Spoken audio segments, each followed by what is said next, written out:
जेकर पुछां कि तुहाडी सब तो कीमती संपत्ति की है, की कहोगे? तुहाडा घर, तुहाडी कार्स, तुहाडा बिजनेस, तुहाडी सेविंग्स या फिर तुहाडी इन्वेस्टमेंट्स? तुहानूं नहीं लगता कि ये सब कुछ कमाने लई तुहाडा सेहतमंद होना ते काम करने दे योग बने रहना ज़्यादा जरूरी है? फिर तां तुहाडी सेहत, तुहाडे काम करने की योग्यता ही तुहाडी सब तो वड्डी संपत्ति होई ना? कदे सोचिया है कि जेकर किसी बीमारी या दुर्घटना करके तुसी डिसेबल हो जाओ तो फिर तुहाडे खर्चों का की बनेगा? मॉर्गेज या लोन की पेमेंट्स, बिजनेस चलदा रखना, सेविंग्स, इन्वेस्टमेंट्स, इत्थों तक कि रिटायरमेंट प्लैनिंग का। असी अपने पिछले एपीसोड दे विच गल कीती सी क्रिटिकल इलनेस इंश्योरेंस बारे। असी देखिया सी कि किवें क्रिटिकल इलनेस ना सिर्फ सानू शारीरिक ते मानसिक तौर पर प्रभावित करती है बल्कि आर्थिक तौर पर भी सानू बहुत बुरी तरह प्रभावित करती है। इस तरीके नाल ही डिसेबिलिटी, चाहे वो बीमारी नाल हुई होवे या दुर्घटना नाल, सानू आर्थिक तौर पर बहुत वड्डी सट पहुँचाती है। तो अज के एपीसोड दे विच असी गल करांगे कि किवें डिसेबिलिटी इंश्योरेंस सानू एक लगातार आमदन का स्रोत दे सकती है, किवें डिसेबिलिटी इंश्योरेंस साडा बिजनेस चलता रख सकती है, डिसेबिलिटी इंश्योरेंस की हुंदी है, डिसेबिलिटी इंश्योरेंस दे विच किहड़े-किहड़े बेनिफिट्स मिलते हैं। तो जेकर तुसी रखना चाहते हो अपना अपडेट, नहीं करना चाहते कोई फाइनैशियल मिसटेक, तो साडे इस चैनल नूं लाइक, शेयर ते सबसक्राइब करने में ना हो जाना लेट, नहीं तो फिर every Monday you will miss Singh दे फंडे। हुण कोई डिसेबिलिटी सानू किवें प्रभावित कर सकती है? Let us start with an example. मैं एग्जाम्पल ली एक 25 साल का नौजवान जो कि 50,000 सालाना आमदन कमा रहा है, किसी दुर्घटना या बीमारी करके डिसेबल हो जाता है। तो हुण तुसीं वेख सकते हो कि 65 साल की उम्र तक उहदा लगभग 3 मिलियन का नुकसान हो चुका है। डिसेबिलिटी होने दे नाल खर्चे रुकते नहीं, आमदन घट जाती है या बंद भी हो सकती है।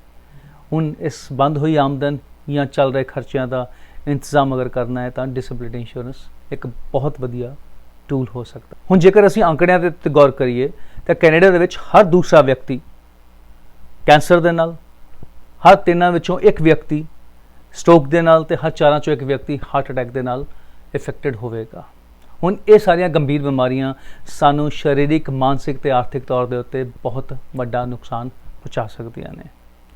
ते हुण तक दे आंकड़े ने कि कैनेडा दे विच लगभग 4 मिलियन लोग डिसेबल्ड ने। जदों असीं कैनेडा दे विच डिसेबिलिटी इंश्योरेंस कवरेज की गल करते हैं तो बेसिकली 3 तरह की कवरेज है।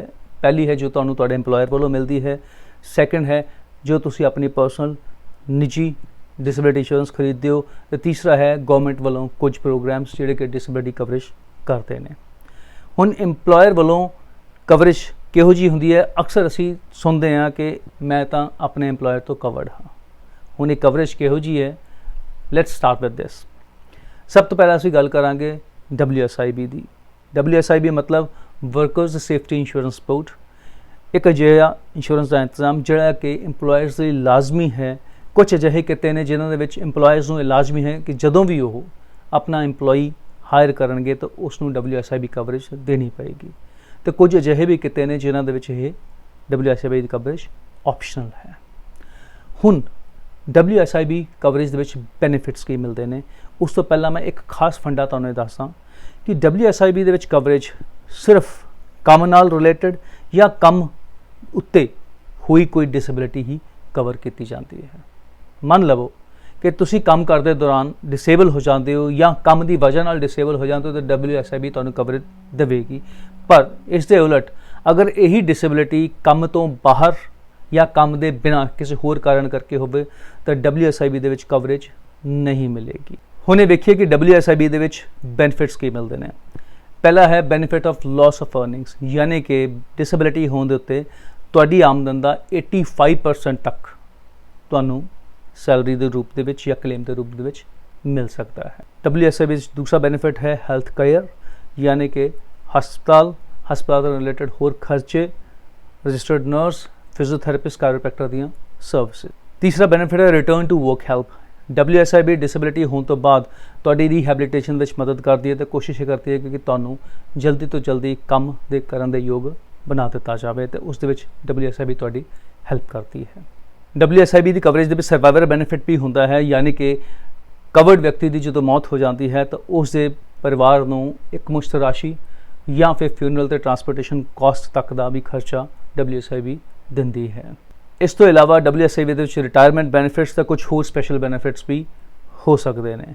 ਬਸ WSIB ਬਾਰੇ ਗੌਰ ਕਰਨ ਵਾਲੀ ਗੱਲ ਇਹ ਹੈ ਕਿ WSIB ਦੀ ਕਵਰੇਜ ਸਿਰਫ ਤੇ ਸਿਰਫ ਕੰਮ ਉੱਤੇ ਜਾਂ ਕੰਮ ਨਾਲ ਸੰਬੰਧਿਤ ਡਿਸੇਬਿਲਿਟੀ ਦੇ ਉੱਤੇ ਹੀ ਹੋਵੇਗੀ।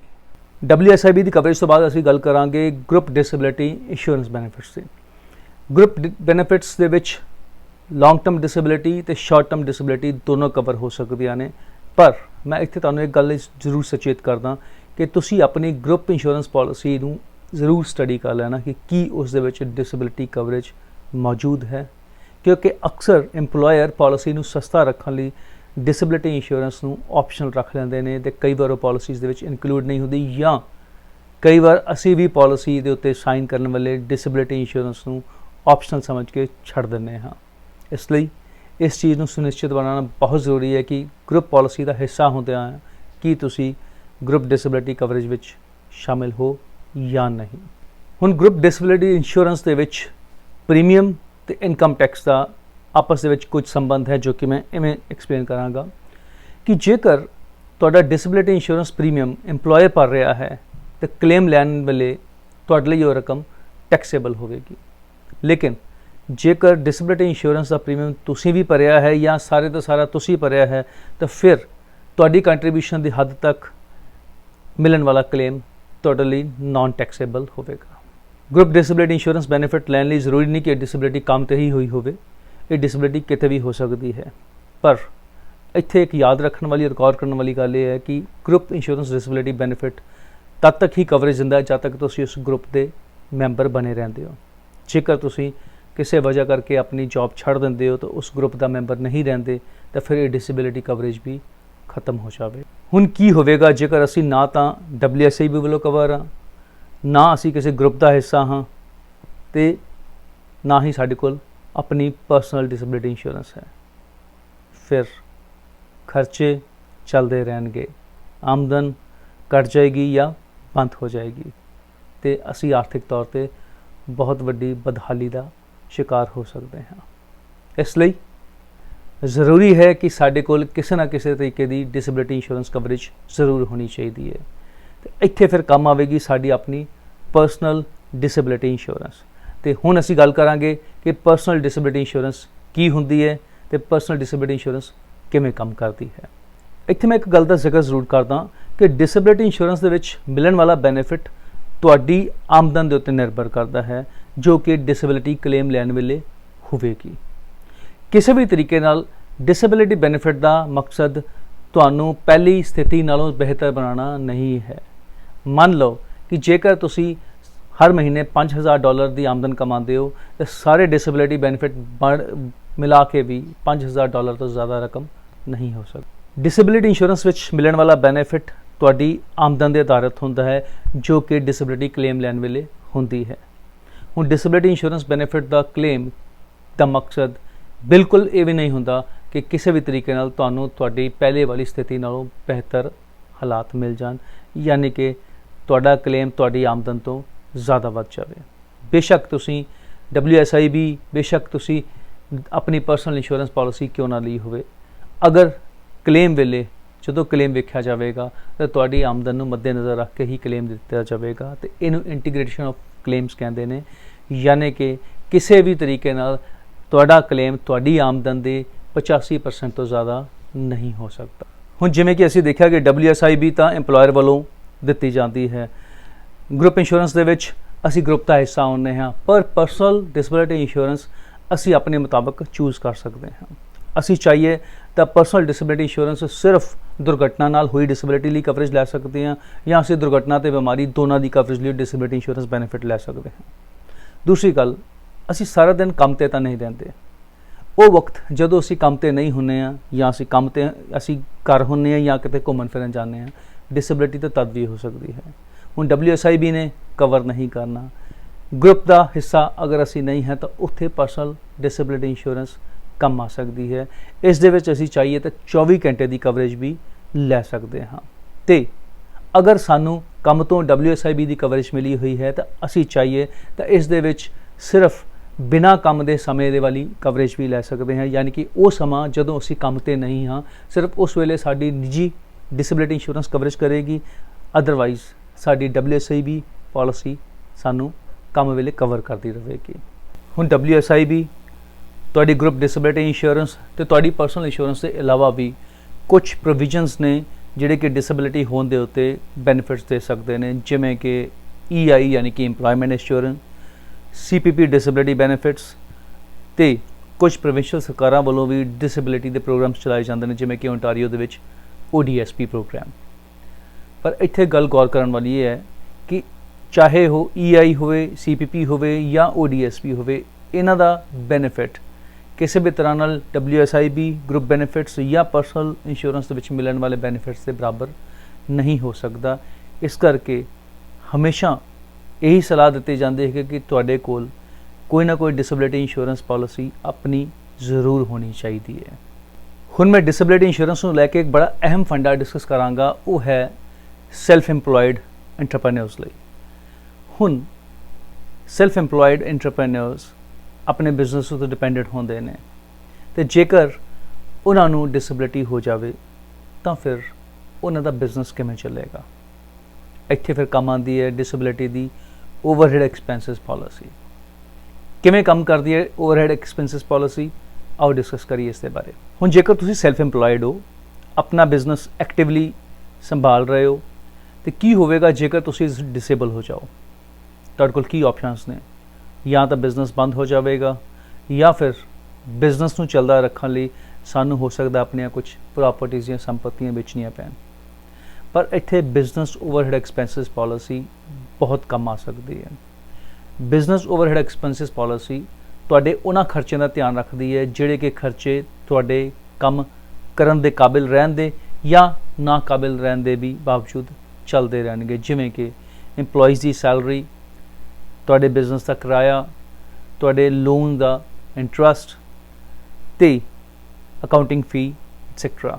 ਤੇ ਜੇਕਰ ਤੁਸੀਂ ਇਹ ਬਿਜ਼ਨਸ ਓਵਰਹੈਡ ਐਕਸਪੈਂਸਿਸ ਪਾਲਿਸੀ ਲਈ ਹੈ ਤੇ ਇਹ ਪਾਲਿਸੀ ਯਕੀਨੀ ਬਣਾਏਗੀ ਕਿ ਤੁਹਾਡੀ ਡਿਸੇਬਿਲਿਟੀ ਹੋਣ ਤੇ ਵੀ ਤੁਹਾਡਾ ਬਿਜ਼ਨਸ ਚੱਲਦਾ ਰਹਿ ਸਕੇ।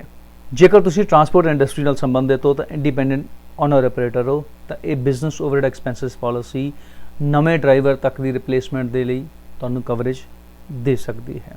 ਹੁਣ ਇਹ ਡਿਸੇਬਿਲਿਟੀ ਥੋੜ੍ਹੇ ਸਮੇਂ ਲਈ ਵੀ ਹੋ ਸਕਦੀ ਹੈ ਤੇ ਲੰਬੇ ਸਮੇਂ ਲਈ ਵੀ। ਥੋੜ੍ਹੇ ਸਮੇਂ ਲਈ ਹੋ ਸਕਦਾ ਹੈ ਕਿ ਸਾਡੇ ਕੋਲ ਸਾਡੀ ਸੇਵਿੰਗਸ ਜਾਂ ਕੁਛ ਅਜਿਹਾ ਇੰਤਜ਼ਾਮ ਹੋਵੇ ਕਿ ਅਸੀਂ ਉਸ ਨਾਲ ਪਾਰ ਪਾ ਸਕੀਏ, ਲੇਕਿਨ ਲੰਬੇ ਸਮੇਂ ਦੀ ਡਿਸੇਬਿਲਿਟੀ ਹੋ ਸਕਦਾ ਹੈ ਸਾਡਾ ਬਿਜ਼ਨਸ ਠੱਪ ਵੀ ਕਰ ਦੇਵੇ। ਇਸ ਲਈ ਡਿਸੇਬਿਲਿਟੀ ਇੰਸ਼ੋਰੈਂਸ ਔਰ ਖਾਸ ਕਰ ਡਿਸੇਬਿਲਿਟੀ ਓਵਰਹੈਡ ਐਕਸਪੈਂਸਿਸ ਪਾਲਿਸੀ ਜਿਹੜੀ ਸਾਡੇ ਬਿਜ਼ਨਸ ਨੂੰ ਬਚਾ ਕੇ ਰੱਖ ਸਕਦੀ ਹੈ। ਇੰਪੋਰਟੈਂਟ ਇਹੀ ਗੱਲ ਹੈ ਕਿ ਤੁਹਾਡੇ ਕੋਲ ਡਿਸੇਬਿਲਿਟੀ ਹੋਣ ਤੇ ਆਮਦਨ ਦਾ ਕੋਈ ਨਾ ਕੋਈ ਜ਼ਰੀਆ ਜ਼ਰੂਰ ਹੋਣਾ ਚਾਹੀਦਾ ਹੈ ਤਾਂ ਕਿ ਤੁਹਾਡੇ ਖਰਚਿਆਂ ਦਾ ਇੰਤਜ਼ਾਮ ਚੱਲਦਾ ਰਹੇ, ਤਾਂ ਕਿ ਤੁਹਾਡੇ ਲੋਨਸ ਦੀ ਪੇਮੈਂਟ ਬੰਦ ਨਾ ਹੋਵੇ, ਤਾਂ ਕਿ ਤੁਹਾਡੀ ਮਾਰਗੇਜ ਦੀ ਪੇਮੈਂਟ ਕਦੀ ਰੁਕੇ ਨਾ, ਤੁਹਾਡਾ ਬਿਜ਼ਨਸ ਕਦੀ ਬੰਦ ਨਾ ਹੋਵੇ। ਜੇਕਰ ਤੁਸੀਂ ਡਿਸੇਬਿਲਿਟੀ ਇੰਸ਼ੋਰੈਂਸ ਬਾਰੇ ਹੋਰ ਜਾਣਕਾਰੀ ਚਾਹੁੰਦੇ ਹੋ ਜਾਂ ਡਿਸੇਬਿਲਿਟੀ ਇੰਸ਼ੋਰੈਂਸ ਨੂੰ ਲੈ ਕੇ ਤੁਹਾਡੇ ਕੋਈ ਸਵਾਲ ਨੇ ਤਾਂ ਤੁਸੀਂ ਕਮੈਂਟ ਸੈਕਸ਼ਨ ਦੇ ਵਿੱਚ ਜਾ ਕੇ ਆਪਣਾ ਕਮੈਂਟ ਲਿਖ ਕੇ ਸਾਨੂੰ ਸਵਾਲ ਪੁੱਛ ਸਕਦੇ ਹੋ, ਜਾਂ ਫਿਰ ਤੁਸੀਂ ਸਾਡੀ ਵੈਬਸਾਈਟ truepex.ca ਤੇ ਜਾ ਕੇ ਡਿਸੇਬਿਲਿਟੀ ਇੰਸ਼ੋਰੈਂਸ ਬਾਰੇ ਹੋਰ ਜਾਣਕਾਰੀ ਲੈ ਸਕਦੇ ਹੋ ਜਾਂ ਸਾਨੂੰ ਕੰਟੈਕਟ ਕਰ ਸਕਦੇ ਹੋ। ਤੇ ਉਮੀਦ ਹੈ ਅੱਜ ਦਾ ਡਿਸੇਬਿਲਿਟੀ ਇੰਸ਼ੋਰੈਂਸ ਦਾ ਫੰਡਾ ਕੁਝ ਨਾ ਕੁਝ ਜ਼ਰੂਰ ਕਲੀਅਰ ਹੋਇਆ ਹੋਵੇਗਾ। ਤੇ ਜੇਕਰ ਤੁਸੀਂ ਹੁਣ ਤੱਕ ਸਾਡਾ ਚੈਨਲ ਸਬਸਕ੍ਰਾਈਬ ਨਹੀਂ ਕੀਤਾ ਤਾਂ ਜਲਦੀ ਨਾਲ ਸਾਡਾ ਚੈਨਲ ਲਾਈਕ, ਸ਼ੇਅਰ ਤੇ ਸਬਸਕ੍ਰਾਈਬ ਕਰ ਦਿਓ ਤਾਂ ਕਿ ਅਸੀਂ ਹਰ ਹਫਤੇ ਤੁਹਾਡੇ ਲਈ ਕੋਈ ਨਵਾਂ ਫੰਡਾ, ਕੋਈ ਨਵੀਂ ਜਾਣਕਾਰੀ ਲੈ ਕੇ ਆਉਂਦੇ ਰਹੀਏ। ਤਾਂ ਜੇਕਰ ਰੱਖਣਾ ਚਾਹੁੰਦੇ ਹੋ ਆਪਣਾ ਅਪਡੇਟ, ਨਹੀਂ ਕਰਨਾ ਚਾਹੁੰਦੇ ਕੋਈ ਫਾਈਨੈਂਸ਼ੀਅਲ ਮਿਸਟੇਕ, ਤਾਂ ਸਾਡੇ ਚੈਨਲ ਨੂੰ ਲਾਈਕ, ਸ਼ੇਅਰ ਤੇ ਸਬਸਕ੍ਰਾਈਬ ਕਰਨ ਵਿੱਚ ਨਾ ਹੋ ਜਾਣਾ ਲੇਟ, ਨਹੀਂ ਤਾਂ ਫਿਰ every Monday you will miss Singh ਦੇ ਫੰਡੇ।